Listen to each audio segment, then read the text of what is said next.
Hare Krishna devotees, please accept my humble obeisances. All glories to Srila Prabhupada. Thank you for joining this morning Bhagavatam, Srimad Bhagavatam reading.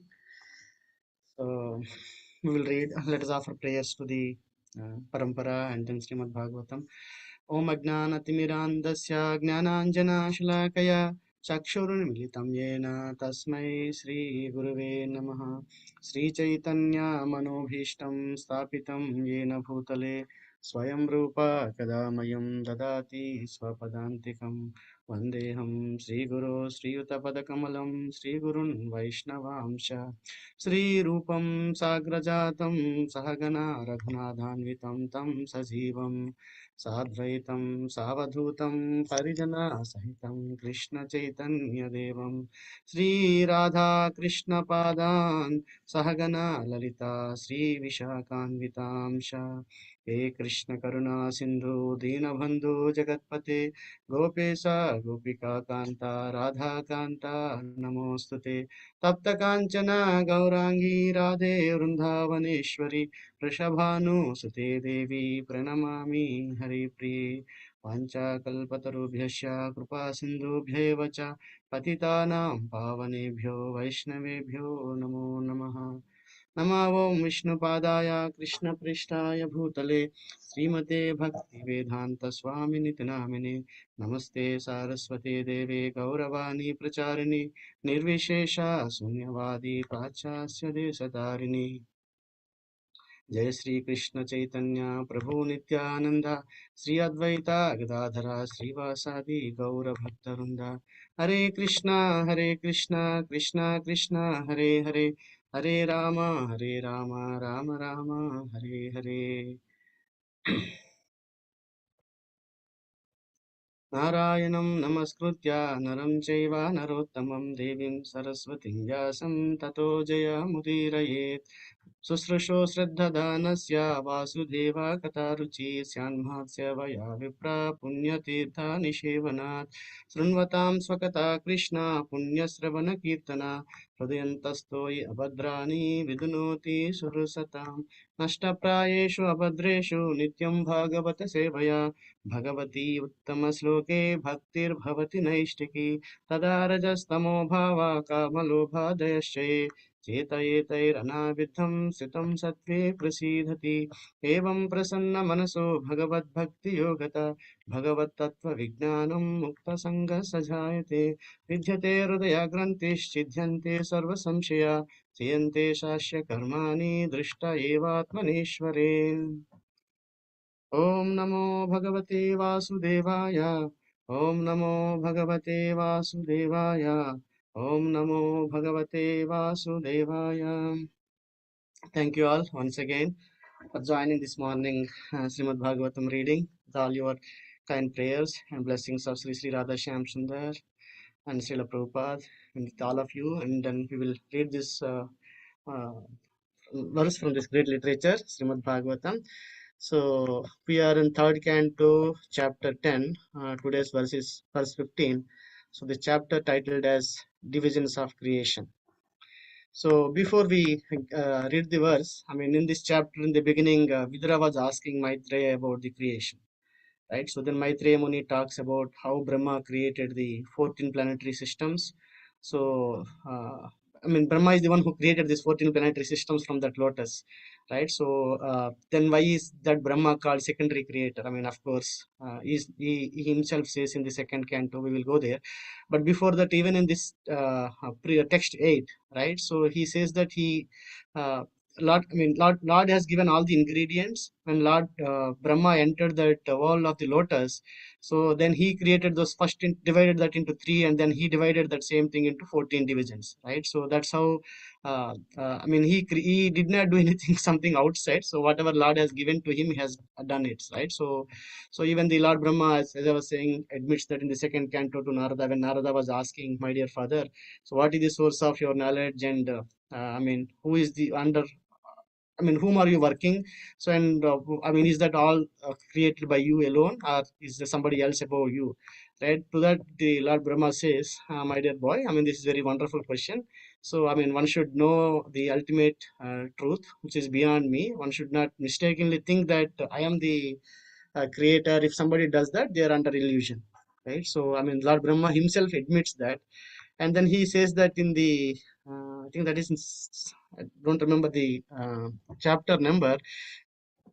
Then he says, I mean, there is one analogy that I was referring yesterday when I was trying to prepare for this.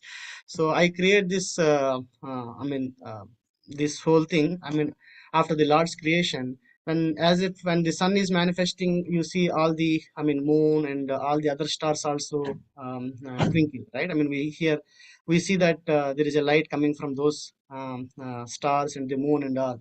It's just because of the sun, right? So because of, they are manifesting the sun's brightness. So same way I am doing it through me. I mean, Lord is doing it through me, right? Lord is doing the one. Lord is the one who is creating this whole thing. So then he briefly talks about, after a few verses, I mean, last few days we have been hearing about the time, right? So how, why, I was thinking why in between this time thing came, right? Because primarily a lot of questions comes, a lot of details comes about the time in the next chapter, right? The whole chapter is about the time, how time is calculated from the atom and all, right? So because if we refer few chapters earlier, even the Brahma's life, how Lord Vishnu sleeps this 1,000 yuga cycles. So he was talking about a few times, Maitreya Muni referred to the time, right? So then Vidura was inquiring in the text 10, right? So on this of this chapter, I mean, to talk about the energy of the Supreme Lord, which is time, which is eternal, right? So what are the symptoms of the time, and please describe in detail. So to that, Maitreya Muni gives very brief description about the time, right? In the, I mean, 3 or 4 verses in this chapter. But then again, he gives a lot of details in the next chapter. So time is the one which is, if we remember, time is the one which is making the three modes within the Mahatattva to interact with each other and create the, I mean, reason for the whole creation, right? So time is the energy of the Lord. Through that, Lord is creating this whole thing, and then also annihilation is happening, right? So without passage of the time, I mean, these things doesn't happen, because with the passage of the time, through which Lord is doing this creation and annihilation, right? So time is the energy of the Lord, and which is very powerful, and those are the effect. And that's why he's again going back to the earlier question about the creation. So yesterday's verse, Saragrahi Mataji talked about very details about the. It actually says 9 types of creation. I mean, when we read this chapter more, I mean, at the end, actually again, the demigods is the one which is 10th creation. 10, if we include that, it will be 10 types of creation, or 10 levels. So, and then out of them, 6 are primary, and the 3 or 4 are the created by the Lord Brahma, right? So, if we go to this verse again, 3, 10, 15. Adyastu mahata sargo guna vaishamyamatmana द्वितीयस्त्वा अहमो यत्र द्रव्यज्ञान क्रियोदया आद्यस्तु महता सर्गो गुणा वैषम्यमात्मना द्वितीयस्त्वा अहमो यत्र द्रव्यज्ञान क्रियोदया. Word to word meanings. Adya, the first. Tu, but. Mahata, of the total emanation from the Lord. Sarga, creation. Guna Vaishamyam, interaction of the material modes. Atmana, of the supreme. Dvitiya, the second. Tu, but. Ahama, false ego. Yatra, wherein. Dravya, material ingredients. Jnana, material knowledge. Kriya Udaya, awakening of the activities, work. Translation and purport by His Divine Grace A.C. Bhaktivedanta Swami Srila Prabhupada. Srila Prabhupada ki jai. Of the 9 types, 9 creations, the first one is the creation of the Mahatattva, or the sum total of the material ingredients, wherein the modes interact due to the presence of the Supreme Lord. In the second, the false ego is generated, in which the material ingredients, material knowledge, and material activities arise. Purport: the first emanation from the Supreme Lord for material creation is called Mahatattva. The interaction of the material modes is the cause of false identification or the sense that a living being is made of material elements. This false ego is the cause of identity, identifying the body and mind with the soul proper. Material resources and the capacity and the knowledge to work are all generated in the second term of creation after the Mahatattva. Jnana indicates the senses, which are the source of knowledge and their controlling deities. Work entails the working organs and their controlling deities. All these are generated in the second creation. Actually, if we understand, this is the first and second creations, right? These are all coming from the Supreme Lord. This is not done by the Lord Brahma. So, I mean, the Karmendriyas, Jnanendriyas, I mean, even though they are created by the Lord, they themselves will not work, right? We need to have a, I mean, Lord has to have a controlling deities to control those senses that what we have, right? So it's very, I mean, very detailed, right? Activities, right? I mean, even though I have eyes, I cannot see it without the controlling deity, which is controlling to give the permission to see that, do that, right? So, I mean, even though they are the creations of the Lord, even the, including the controlling deities.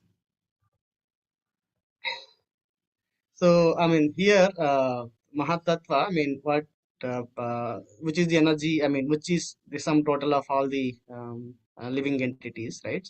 So, when the time energy that is making it to, for the modes to interact with each other, and then the false ego is coming, and that is where all it starts, right? I mean, for the living entity to entangle into this material world.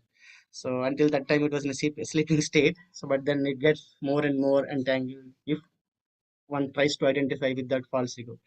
So the living entity is very pure, right? So, but still, I was thinking, I mean, living entity, I mean, in Bhagavad Gita also Krishna says in multiple places.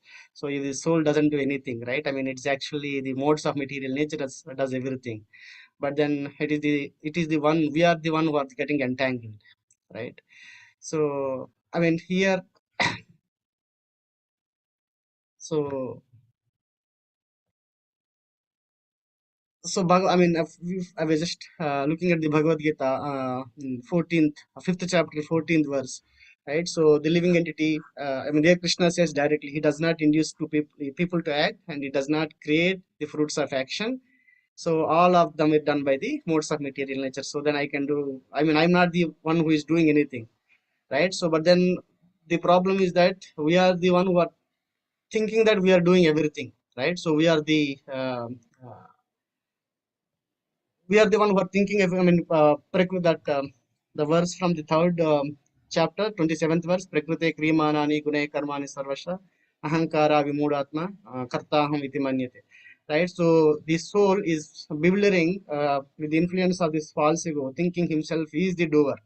So then, by doing that, and is getting carried away by those three modes of material nature. So but we are not the doer, but we are thinking that we are the doer, right? So that is the, I mean, this is kind of uh, uh, something that we are not, right? Also, we are the spirit soul, and we are identifying with this body, right? I am the body, and everything relates to the body is mine, right? So that is again false ego, right? So which is one is thinking what one is not, right? What we generally call that person is a mad, right? So generally, I mean, if we go to see a mad person, they may think that, I'm President Biden, or I'm so and so, right? I'm Einstein. So but a person outside, I mean, one who is having that intelligence, so they know that he's not the one that he's thinking, right? It is actually, we call that person as a uh, mad person, right? So that is the problem that we are all having within this material world. So but a person, a self-realized soul, pure devotee, when he sees a living entity who is identifying with this body, they kind of think that, okay, they need to get these people out of that madness, right? So that is the one which is causing all the sufferings that we are having in this material world, because the soul is by nature is anandamaya abhyasat, right? So which is pure and which is always in ananda, so which is not doing the things but identifying that it is doing the things. So uh, so and also, then what is the cure, right? So the cure is, the problem is that the false ego. So when we are having this material world, which is First creation is false ego. Within that, the mind and the other intelligence and the karmendriyas, jnanendriyas, everything is getting created. And when we are engaging those in the false ego of identifying that I am the body, only on that platform, in a wrong platform, and then we get more and more entangled, right? So I'm thinking that I'm the proprietor or I am the maintainer. So if one thinks that I'm the enjoyer as well, but Krishna says we are not proprietor, we are not the enjoyer, we are not the maintainer, right? So he's the one who is doing all those things. So, but just by knowing those things, that I'm not the proprietor, I'm not the enjoyer, the problem is not resolved, right? Because only half of the problem, but we need to understand who is the proprietor, who is the maintainer. So then who will be the enjoyer? So that Krishna says in the Bhagavad Gita, the peace formula, right? 29th verse, Bhaktaram Yajna Tapasham, Sarvaloka Maheshwaram, Suhradam Sarvabhutanam. That verse, Gnatmamam Shantimuruchati. So he says that very clearly in the way Prabhupada translates, a person in full consciousness of me, knowing me the ultimate beneficiary, right? So not that one is not these things, but yeah, who is the ultimate beneficiary, who is the ultimate maintainer? So one need to know that. It's actually, I was just reading, I'll go to that purport of the 11th canto, this verse, Bhayam Dvitiyam Dvitiyabhi Neshita Asyat, right? That was that this stanza Prabhupada quotes in many of his classes, right? The cause of for the living entity. So, what is the uh, cause of absorption? This problems in this material world is the fear, right? Fear of uh, identifying oneself. What happens to this body, right? I'm the body. So, because body is not permanent, right? So, things related to body are not permanent. So when one identifies with that body, then fear comes. So when the fear comes, and then that is where all the suffering happens, right? But if one doesn't have that fear, so one knows that one is not the body, so then there is no kind of fear. So, but then the problem is that Krishna says again in the Bhagavad Gita, right? So this this material world is like not very easy to cross over, right? So daivesha gunamayi mama maya duratyaya mamevaya prapadyante maya metam taranti. So because just by knowing that I am not the body or I am not the enjoyer may not be enough, right? So one need to know, so who is the proprietor, who is the enjoyer. So one has to engage one's mind and the senses that are first created in the service of that supreme lord. So then one will be able to come out of that false ego or false mentality, right? So it is just ignorance is the cause of the problem, but ignorance and the knowledge is the solution. But the knowledge of the complete, I mean, one need to have a complete knowledge, right? Of knowledge of have identifying that, oh, I'm the spirit soul, I'm not the body.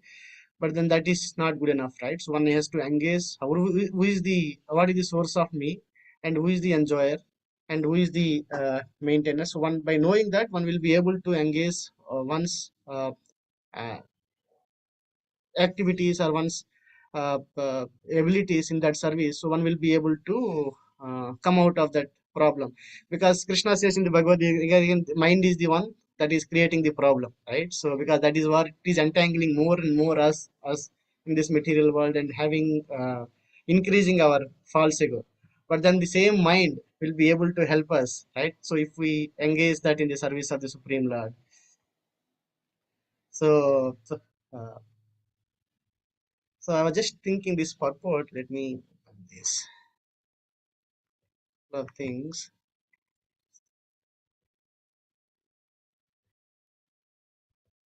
In the Bhagavad Gita, sixth chapter, Prabhupada gives very nice thing about this. Also go 6.5.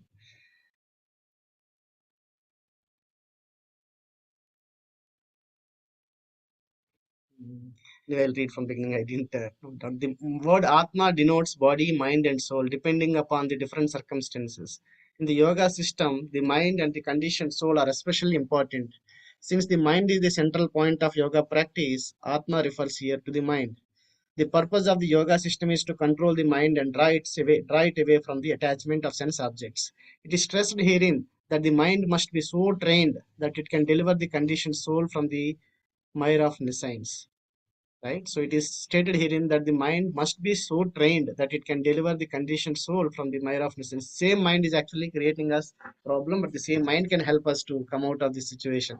So in the material existence, one is subjected to the influence of the mind and the senses. In fact, the pure soul is entangled in the material world because the mind is involved with the false ego, which desires to lord it over material nature. Therefore, the mind should be so trained that that it will not be attracted by the glitter of material nature, and in this way the conditioned soul may be saved. One should not degrade oneself to by the attraction of sense objects. The more is one is attracted by the sense objects, the more one becomes entangled in the material existence. The best way is to disentangle oneself is to always engage the mind in the Krishna consciousness. Actually, the other one I was referring is the I mean Bhayam Ditiyabhi Neshuda Syat verse from the 11th canto, second chapter, 37th verse. There actually, what I was just saying, right? So from there I was reading. So I will read this purport as well. So according to Srila Sridhara Swami, the objection may be raised that since fear is caused by ignorance, it can be dispelled by knowledge, and there is no need to worship the Supreme Lord. The living entity falsely identifies with his material body, family, society, and so on, and he simply has to give up this false identification. Then what will Maya able to do? In reply to this argument, still Sridhar Swami is quoted the following verse from the Bhagavad Gita 7:14, Daiviyesha Gunamaya verse. This divine energy of mind, consisting of the three modes of material nature, is difficult to overcome, but those who have surrendered unto me can easily cross beyond it. The living entity called Jiva Tattva is one of the potencies of the Supreme Lord, but the constitutional position of the living entity is tatastha, or marginal. Being a minute, every living entity is eternally dependent upon the Supreme Living Entity, Krishna. This is confirmed in the Vedic literature as follows: Nityo Nityanam Chetanas Chetananam. Among all the eternally conscious beings, there is one supreme eternal living being who is supplying the needs of all the innumerable others. Anyway, so I was just trying to say, I mean, it is actually one has to have that understanding or engaging those activities of the senses, including the mind, in the service of the Lord. That knowledge of who is the proprietor, who is the enjoyer, or who is the maintainer. So, by having that, one will be able to come out of this false identification of I'm not the I mean, I'm not the body, but if that would not be enough, right? So, I mean, where I will be engaging if I'm not the body, so all of my activities. So then, with that knowledge, one will be able to come out of this entanglement, because that is the one that is just first created, and that is the one that is entangling us in this material world, right? So, which is kind of very difficult. I mean, it's not. I mean. Uh, Easy because as one that is the reason actually one has to have that support or the guidance from the spiritual master or the devotees who can help us to come out of that uh, madness of thinking that what I am not, right? So uh, I mean that is a crazy situation. I mean, if we what will happen when one thinks in that way, one right, one gets into trouble, right? So people will try to bind us, right? So people will laugh at us, right? So but when we are thinking that what we are not, but when one tries to get that help to come out of that situation, so by taking the guidance and then from the pure devotee or the devotees, so one will be able to come out of that situation and will be able to understand that who is the supreme boss, right? So 7:57. So if anyone has any comments or additions, corrections, please share. So, Hare Krishna, Prabhuji. maybe Please accept my humble obeisances. All glories to Srila Prabhupada.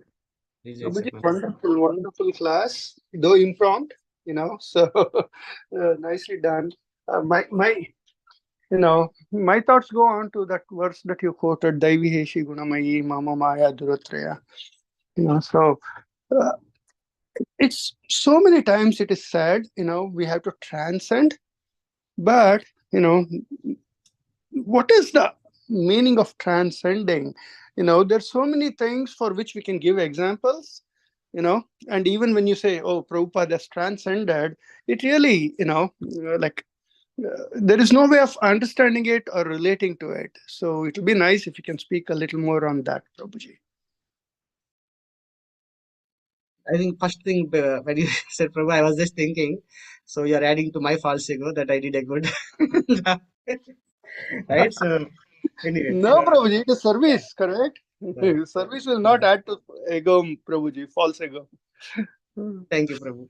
Anyway, so I was just thinking when you say, my understanding, Prabhu, transcend is not acting on that platform of uh, uh, right in this material world, not acting on the bodily platform, right? So thinking that I mean the individual person, right? So when Prabhupada sees us, he may not see us like, okay, I'm having this body, right? So our, when he is doing something, he might be doing the same thing as I'm doing, right? So I mean from the external perspective, external activities perspective, but the consciousness or the way which does is on a different platform altogether. Maybe externally it may look like same.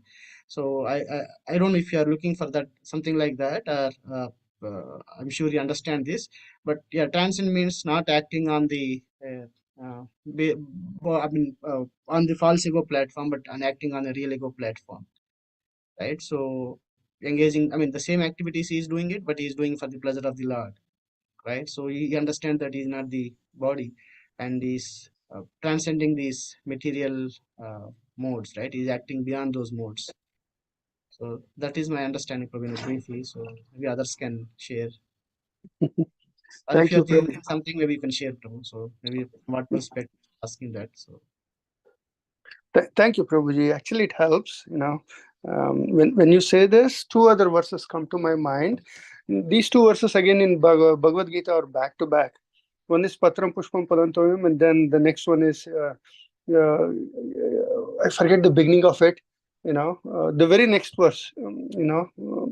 So what Krishna is saying in these two verses is, please, whatever you give to me, I'm going to accept. It can be water, leaf, or a fruit. And in the very next verse he says, everything that you do, if you can't do the first one, you at least do it for me, like afterwards. Let us say you want to take food, whatever you have prepared, offer it to me and eat it. Whatever you plan to do, you offer it to me and do it. So I think that is the borderline. You're either in the plane where you're doing everything, but even though it's for yourself, you offer it to the Lord, and then you cross over. That is when you do Patram Pushpam Palantoyam. So that's my thoughts, Prabhuji. okay. Don't know. Yeah.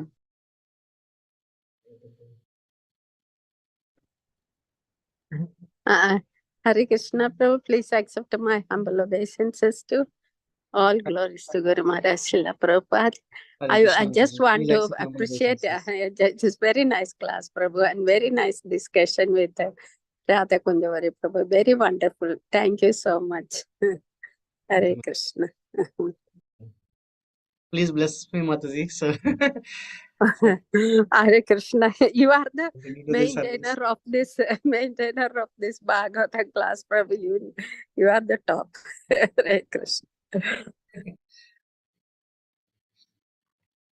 If nothing else, we will stop 8:02. Thank you, Prabhuji, for the very wonderful class. Thank you, And Prabhu. yeah, I was late in joining. I apologize. It was a really nice class, the part that I heard. Yes. So thank you so Yes. much. Yes. At the end, you were saying that we should take the guidance of pure devotees or devotees for when we're in a difficult situation, when we it's unclear what to do, we should take that guidance. And one thing that I was thinking that the sometimes we don't have that guidance. Well, we don't have that guidance on a daily basis sometimes, and that's why the Srimad Bhagavatam and the great souls in the Srimad Bhagavatam are providing us that guidance. Like Maharaj Parikshit, Shukdev Goswami, and all these great souls who are speaking, they are our daily association. So Bhagavatam class and all these things is not just the reading, but also guidance. It gives us guidance. It's also association with these great souls. And so that's one form of that guidance also. At the same time, your point is very important, that when we're really stuck, then only the guidance of a great devotee can help us. Like when Vyasadeva was really stuck, then only Narad Muni could help him. He could not find any solution. All the Vedas he had written, he had studied it, everything he had written, but only Narad Muni could dispel his confusion. Yes, Prabhu, thank you for sharing that. I was just remembering when you said this, right? So when Aruna Mataji was giving class, I think last Sunday class, I don't remember, last Sunday, previous one, she was telling about when you are small, I mean, when there is a problem, right? Problems will be always there. So she always goes to Bhagavatam and open it to find the solution, right? So Bhagavatam is problem to all this problem, Bhagavatam is solution to all the problems. So, I mean, even though one may not get direct answer there, but one will be, I'm sure, inspired to come out of that problem for sure. So I was just remembering that, Prabhu. So thank you. Yeah, Srimad Bhagavatam is such a great literature. Wow. Yes, Prabhu. No, I was sorry, Prabhu. I was thinking one other thing. When Radhika Raman Prabhu gave one more class earlier, some seminar in the ISV, he was talking about how Bhagavatam is having all kind of personalities, right? So I mean, how all I mean all it's all problems. Bhagavatam talks about the problems and also solutions. It's just not the problems. In whatever role one will be there, right? A mother-in-law, father-in-law, a son or a father, or every personality that we can think of is there in the Bhagavatam. What kind of problems they went through and how they came out of it, right? So I mean, so those are all there. So I mean, yeah. Thank you, Prabhu. I was just thinking. Yes, actually, and I found it and then I forgot to write it down. But there's one purport in the first canto where Srila Prabhupada says that in the Srimad Bhagavatam, there's every psychological situation. Every psychological situation can be found in the Srimad Bhagavatam, and Bhagavatam is giving the solution to that. So this is why it's such a genius book, because any psychological problem or situation that we have, which is what we have in this world, the Srimad Bhagavatam is giving the spiritual response to it, the Krishna conscious response, that how we can break out of it and transcend it. So Thank you. thank you. Thank you. Hare Krishna. Hare Krishna, Prabhu. Hare That's my Krishna. humble obeisance. All glories to Prabhupada. Thank you, Prabhu. Oh, I didn't know it was impromptu. It was really nice how you have beautifully combined all the purports. Just on this last point, I just wanted to seek some clarification as Gopal Hari Prabhu, you're sharing how that guidance is available. Oftentimes I get stuck. We have this guidance, we have these great personalities, but if we don't have enough maturity or enough connection with the super soul, is there a chance to misapply the guidance or the teaching? So in that sense, I was thinking, either we are hearing in Srimad Bhagavatam class now, asking the question to the speakers or asking the questions to our teachers or spiritual master. I somehow feel that aspect is very crucial. I don't know, maybe at my stage, probably in more elevated stages, probably one can directly seek the guidance of Srimad Bhagavatam. If you could just share a little bit on that, Prabhu.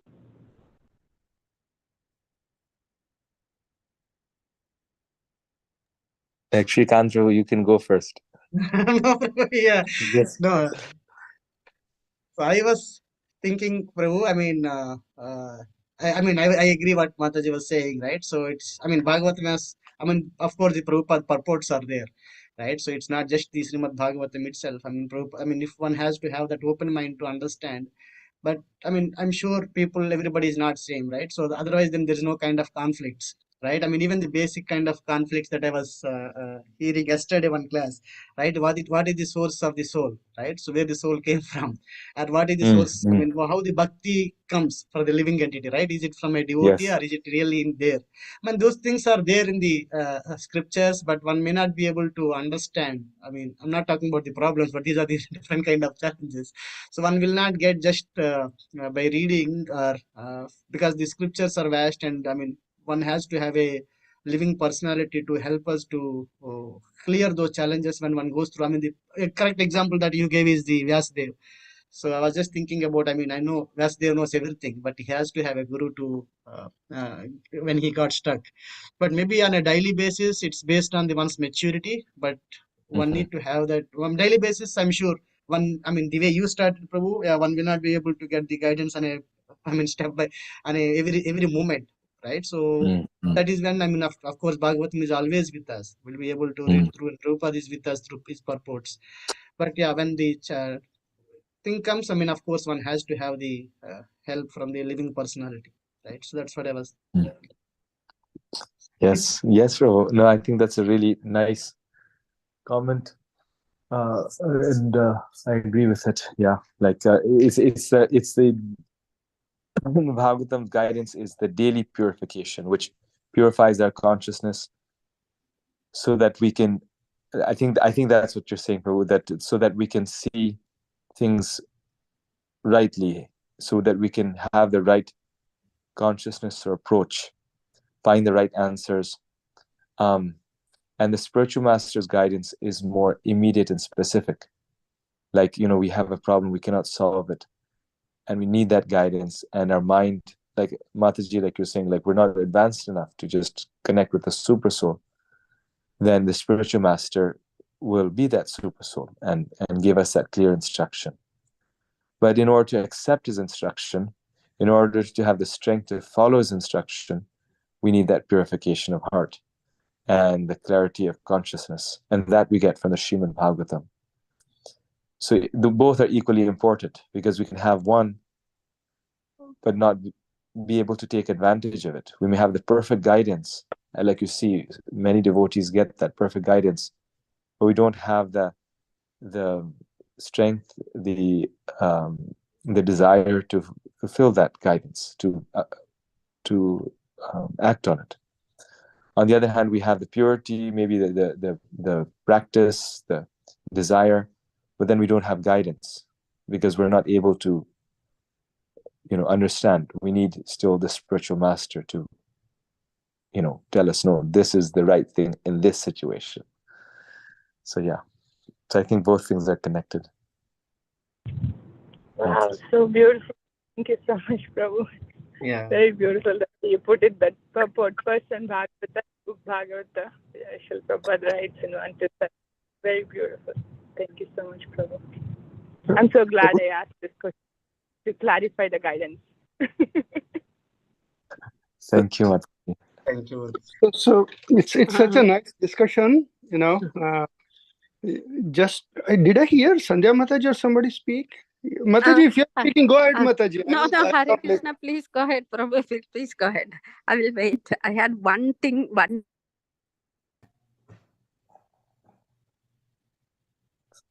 Prabhu, go ahead. I think she wants to go after. Oh, okay. So I had a technical question which you can answer later also. So my understanding was the spiritual master is for somebody in the material plane right now, like somebody like me who doesn't have any understanding. But then, like when people do devotional service or they do Ashtanga Yoga, at some point of time, the Paramatma level is achieved, and so on and so forth. Maybe this is wrong, That's why I said this is a technical question, So. Yeah. I wondered about that also, Prabhu, because that's a good point. Like, you see these sages, and they were just like seeing Krishna, like seeing Lord Vishnu, and and we say that the bhakta is higher than the sages. But one thing, maybe that is helpful. In the Chaitanya Charitamrita, it says this, that in previous ages the Lord appears on this planet, he makes himself visible to the devotee. So like when Dhruva Maharaj meditated upon the Lord, then he appeared as Lord Vishnu in front of him. He appears in this world and makes himself visible to common people, even common people, like Lord Krishna's walking. But in Kali Yuga, the Lord does not appear, except for Lord Chaitanya, who's hidden in hidden incarnation. So, because he's hidden, so that's different. But he does not appear. And the story for that is that one time people were bathing in the Yamuna and they saw a light far away. And that was the time before electricity and electric bulbs. So they said the Lord is dancing on Kaliya's head. So then they went to Lord Chaitanya and said that people are saying that they're seeing Krishna, he's dancing on Kaliya's head. And then Lord Chaitanya quoted this verse from the scriptures that this is not possible. Because in Kali Yuga, the Lord does not appear in the material world because it's a fallen age. The whole atmosphere is very sinful. So maybe that's why, like the sages, the yogis before, more easily were having access to the Lord because that was before Kali Yuga.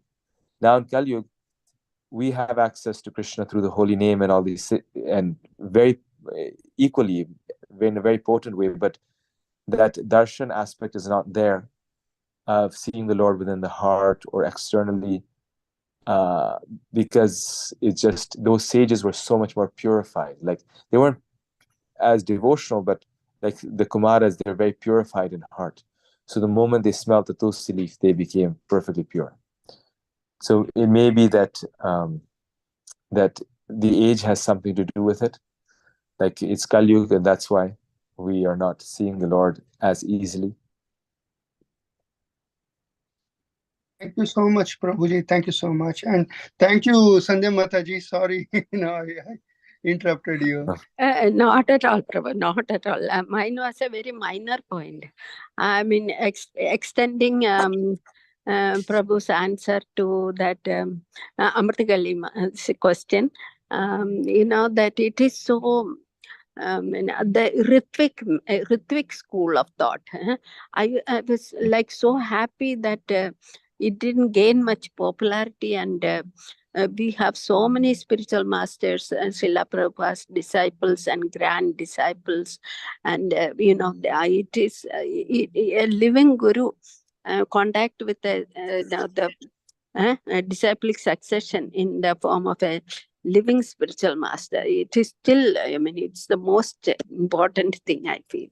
I mean, and their contributions are so fantastic, and every day they are enhancing the horizon of our thoughts, thinking. That is what I wanted to say. Thank you, Prabhu. Hare Krishna. Thank you, Mataji. Yeah, even I don't know, correct me. I know it is 815, 816. So even the sages, right? Many of those great personalities still have a spiritual master, right? Maybe they may not be available at that time throughout their life, but certain some point in time they had the spiritual master, right, to help them or guide them.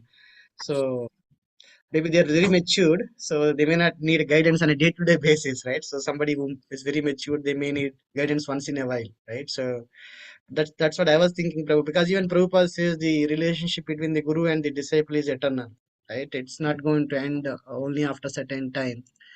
So Yes, good point, Prabhu. Very true. Yes. Yeah, Prabhuji. Even Srila Prabhupada, if you see, he met his Guru Maharaj only a few times. yes. Yeah. Thank you so much. At 8:17 we'll end now. So I know it's स्वांचा कल्पतरुभ्यश्च कृपा सिन्धुभ्यो च पतितानां पावनेभ्यो वैष्णवेभ्यो नमो नमः। ग्रंथराज श्रीमद् भागवतम की जय। श्रील प्रभुपाद की जय। हरे कृष्ण।